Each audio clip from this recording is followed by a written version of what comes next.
iki namung nyariosaken pesanggrahan sanggraning para kadang Pandhawa ing Kurukshetra.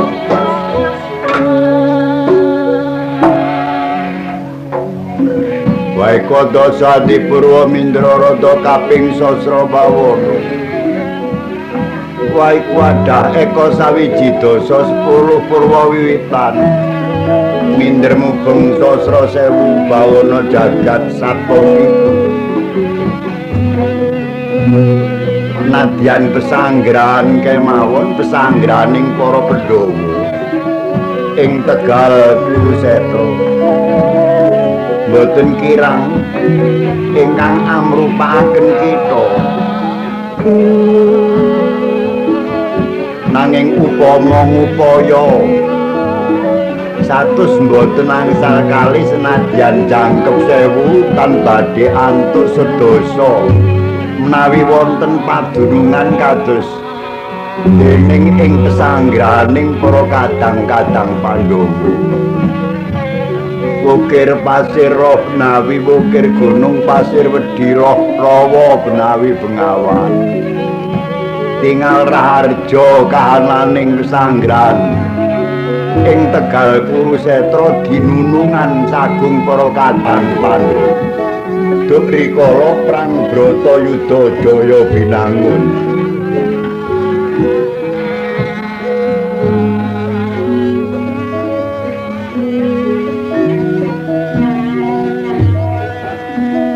Senadyan to ngrupaken pesanggrahan nanging dadya pangungsen. Pangungsen kang saka liya praja, liya padunungan agung ingkang samya bebodra. Tetungka wonten ing pesanggrahan Kurukshetra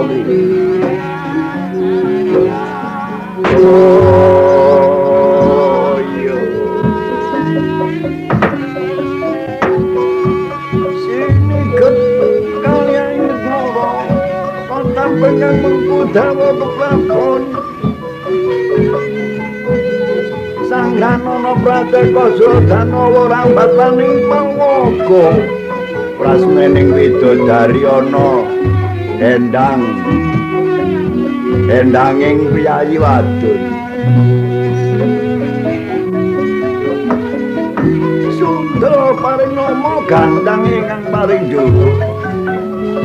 Sinten wae sing kang murbeng alam ingkang dadya pimpinaning pesanggrahan niki. Wau ngajeng nata ing amarta ingkang kekasih sinuwun Kuntadewa.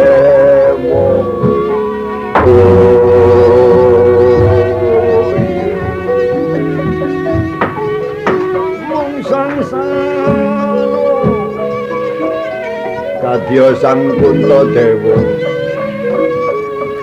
satunggaling nata agung tawa anggening udang ilmu bentur kelakuan wiwit alit sampun gandrung kan kawruh tawa anggenira udang-udang ilmu dasar mahambek sabar twekal sabar longgar trima triman madhep tetep sujud mring dewane pramila kesinungan mandi saucape wong disot edan ya edan wong disot mati ya mati dasar gedhe walati ambek berbudi balaksana ambeke ngapara mreta nindakaken tanuita samaita saraita dermaita seng angula kasutapan remenang ula pengadilan karem angula kaprajuritan marsudi dhateng ing tata krama pramila kinacek saking kathahing para ratu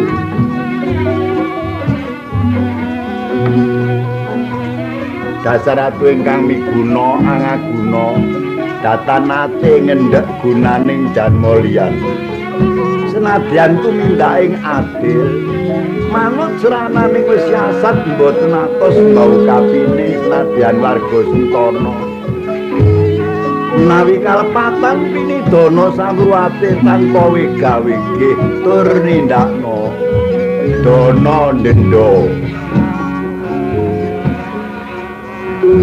sama beda luhur mboten nate ngumpul-ngumpuli andhap mboten atos kumpulan dene dharma-dharmaning Sang Ratu asring paring sandhang dhateng para kawula kang padha kepudan paring pangan dhateng para kawula kang sami kluwen paring teken ingkang padha klunyon paring toya ingkang ketelakan nuyane ingkang kasatan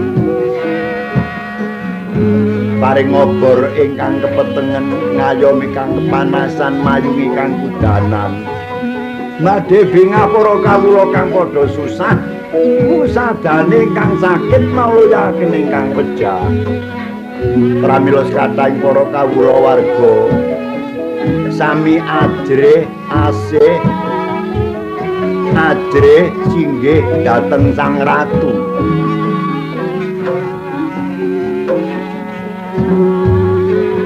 Ratu saking lintu negari agung ingkang samya sumuyun boten karana kagebak Bandawala perang namung kayungyun pepoyan saking gedene kautaman ana basan sing ado padha mantiung kang cedhak sami tumanglu sami aso abon glondong mengareng-areng suprandening klebeting tarios dalu mangke Sang Ratu sekel galih Badra Wirawan tegese sekel peteng galih ati Badra Mendung Wirawan sasi penggali engko dening sasi kang kaleban mendung katonira nganti neka biar padang biar peteng ya sira sang nata pramila nedengi dinten Sukra ngrenakno tumpah miyos dhateng ing pasuwakan ngempalaken sagung para mantri bupati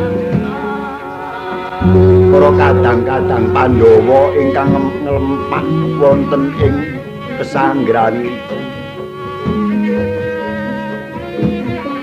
dene Sang Ratu panjenenganing lenggah wonten ing singgasana ngangge pinalipit Cetana Rukmi den tretes inten belian saklingsi gedene ngangge linemehan babut Prangwardana sinawuran sari-sari ginanda jebat kasturi sinrebuk kayu garu cendana sari ana ratus-ratus mati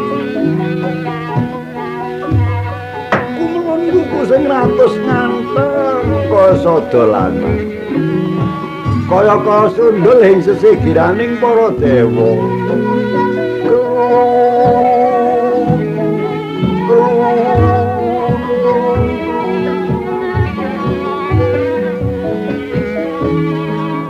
ngangge kinebutan lar badak kanan kiri ngambar gandanira lumeber dhateng kathahing para santana ingkang samya seba anjok prapting ing pangurahan jaba Kandharu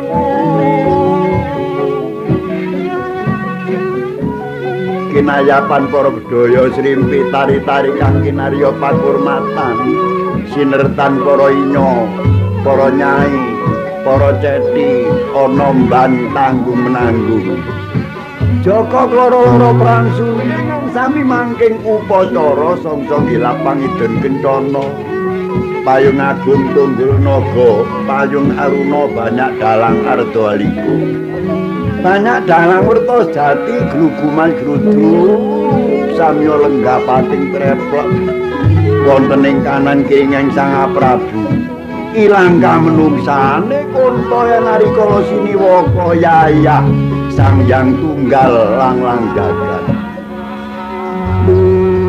kinayapan para widodara-widodari sinten to ingkang penajran tanduke kunta yen narikala siniwaka dene kang wonten sing andhaping Sang Sinuwun ing Ngamarta durikala semanten penengahing para kadang-kadang Pandhawa ingkang ugi ngempal wonten ing pesanggrahan Pandhawa bekas prajurit ing Madukara pinaringan asma Raden Arya Janaka ya Permadya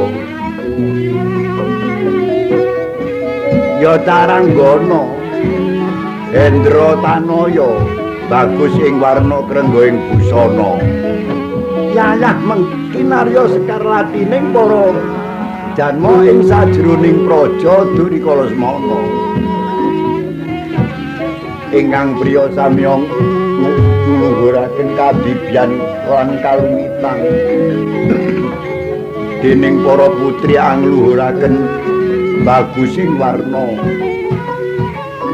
pramila ngantos dados sekar lati dene kang munggeng ing ngarsa ngabyantaranira Sang Sinuwun ngamarta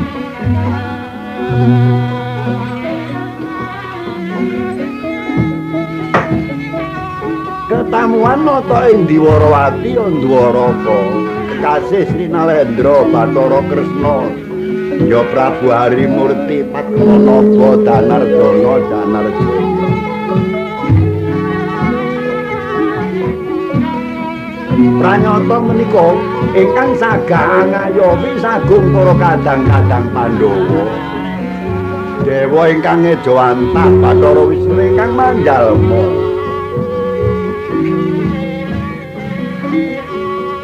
asta ngapurancang badan siku jangga tumanggung ngrantos sabdaning Sang Sinuwun ing amarta kaya ngenteni silming gabus kambanging watu item kaya-kaya rawuh kabul kawusananing pangandikanira Sri Kuntadewa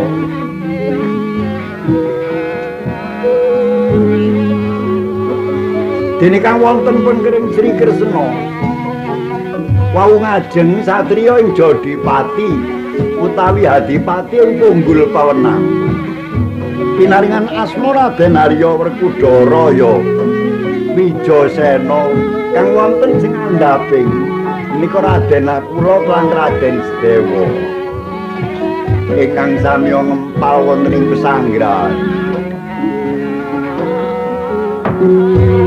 ya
Mandalem ingkang ngempal wonten ing pesanggrahan Pandhawa ngriki andadosaken bingah raos penggalih wale-wale menapa tumrap rayi menawi kapinujon lenggah wonten ing paseban pesanggrahan niki rumaos kula kok mboten wonten ingkang saged mbingaken raos penggalih kejawi namung Mandalem Kakang Nalendra. katuran pono krami Kakang rawuh dalem wonten ing pasanggrahan Pandhawa ngriki napa samya sugeng rawuhing Kakang Nalendra. Duh, Yayi mboten kadosa.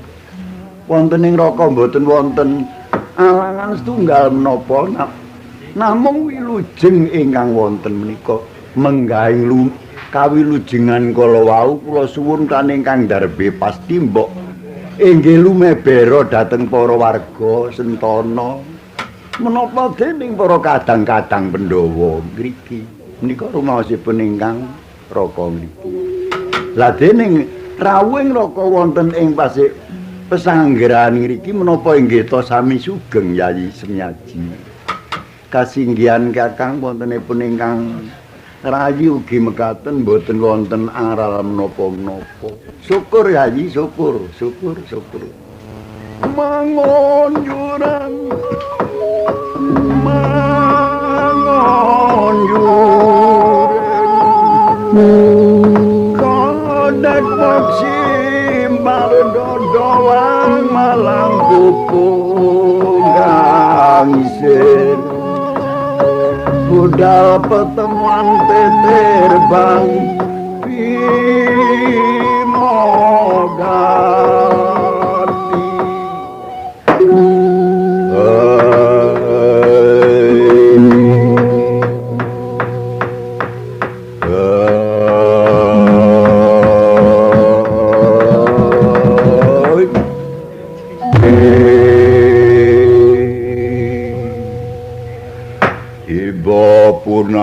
kude-kude Jliteng kakaku kanthi harja rawuhmu ana ing pesanggrahan Tegal Kurusetra kini bagya sapratamu kakaku krungu swananing Adisena pun Kakang. Iya samendang pinara sewu ora luput pangandikamu pancen bener aku pangling apa karo adimu Kakangku Jliteng. Ya adi pancen nyata bener kaya mengkono pun Kakang ya ora ana alangan apa-apa. Tak jaluk kanthi banget panuwuning pun Kakang muga para ya kaya mengkono. Ya ora sisip sak mendang pinara sewu pangandikamu aku ya ora ana alangan apa-apa. Syukur bage menawa kaya mengkono kahanan para. Nadyan to wontenipun ingkang rayi mekaten ugi Kakang ngaturi sugeng rawuh dalem Kakang Nalendra saha rayi ngaturaken sungkem angabekti. Duh, Mas dulurku kaipe iya Adi. Bab perkara kahanan para ngaturi perembagi sepisan lan ngatur kaping pun Kakang kaping pindhone sembah pangabekti ya tak apa iku tak tampa tangan loro apa pangabekti para menyangkut pun Kakang. Lan pangestawaning pun Kakang ya uga para tampanana singgihan dawuh dalem Kakang Nalendra wontenipun ingkang rayi tan wonten sambe kalanipun menapa. Lah syukur yen kaya mengkono nadyan to wontenipun rayi ugi mekaten Kaka Prabu ngaturaken pangabekti Kakang pun kula.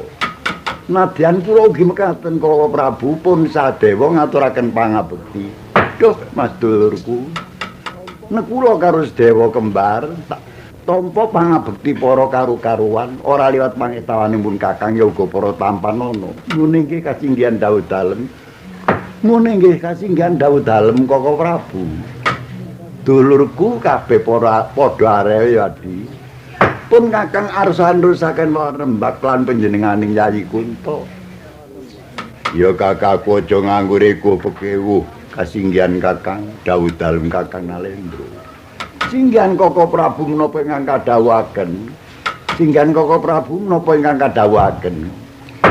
Yayi kejawi wonten ing menika Raka pramila lajeng ngempal wonten ing pesanggrahan ngriki sajanipun katen rumaos menawi dinten menika perlu kanthi sanget Yayi Semiaji badhe nyatakaken dhateng ing negari Ngastina lantaran Yayi Prabu Duryudana ingkang sampun prapteng lena kados dening mumur kwandaning Yayi Prabu Duryudana pinutuh dhateng panjenenganing Adi Arya Werkudara.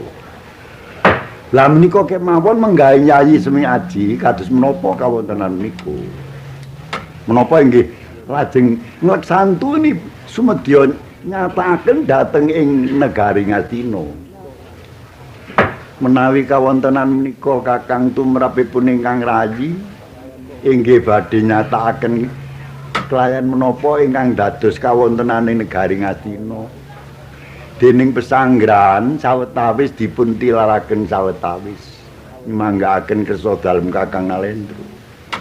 Nanging wonten ingkang andadosaken mboten sekecaning raos penggalih mertadosaken tumrap kawontenaning tiyang ingkang dereng pinanggiya saengga sakmenika. Netepaken kawontenan menika namung 3 perkawis inggih menika setunggal Bambang Swatama. Nalika ingkang kinarya senopati wonten ing negari Ngastina, senopati ning para kadang-kadang Kurawa menika namung wonten ing inggih menika Paman Prabu Salya. Wusana ngantos prapteng lena wonten ing Paman Prabu Salya. Lah niku kedadosan ngantos bengkrek lan wonten ing Bambang Swatama. Tumrap pembelaaning Bambang Swatama lan Reksi Kumbayana. Kinanggep kawontenan ingkang semanten menika Prabu Salya ingkang andadosaken ciri dhateng sekathahing para kadang-kadang Kurawa. Kados dening dados racuning Prabu Duryudana menika rumaosipun Bambang Swatama. Nanging mekaten menika tumrap para Pandhawa menika petang untung kanthi sanget wonten kedadosan ingkang semanten menika. Lastama ingkang boten wonten saengga sakmenika. Ugi Begawan Kerpa mekaten ugi Begawan Kerpa inggih boten wonten. Lajeng Kurawa kantun setunggal Kurawa menika. Inggih menika namung wontenipun Kartowarma ingkang boten wonten. Lah lajeng Kartowarma kelawan Begawan Kerpa piyambakipun anggening lolos saking negari Ngastina. Wusana kedadosan ing ngriku gendeng-gendeng kelawan Ratu Ayu Banawati. Lah sakmenika. Terus kados pundi kawontenan menika? Nun sandika dawuh kula nuwun Yayi. Karoso lila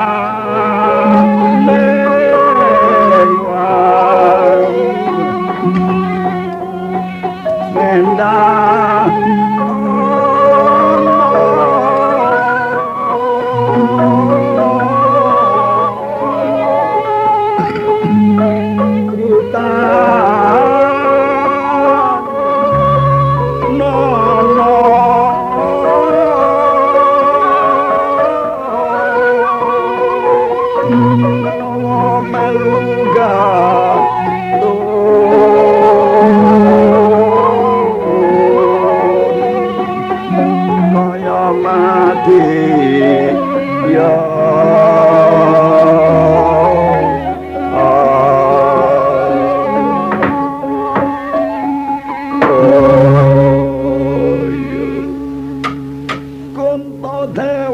sareng sinengkuatur lan ingkang raka nata ing Dwarawati. Sri Bathara Kresna njumlaning panggalih Pindalata ketaru tirta liring nata kayu apu ketaru ketendang tirta banyu.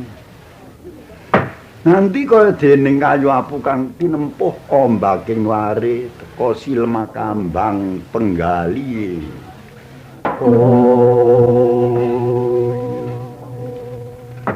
Mula ngandika Sang Sinuwuning Amarta namung manggalaken kedadosaning Bratayuda menika kepetang sampun rampung Bratayuda menika.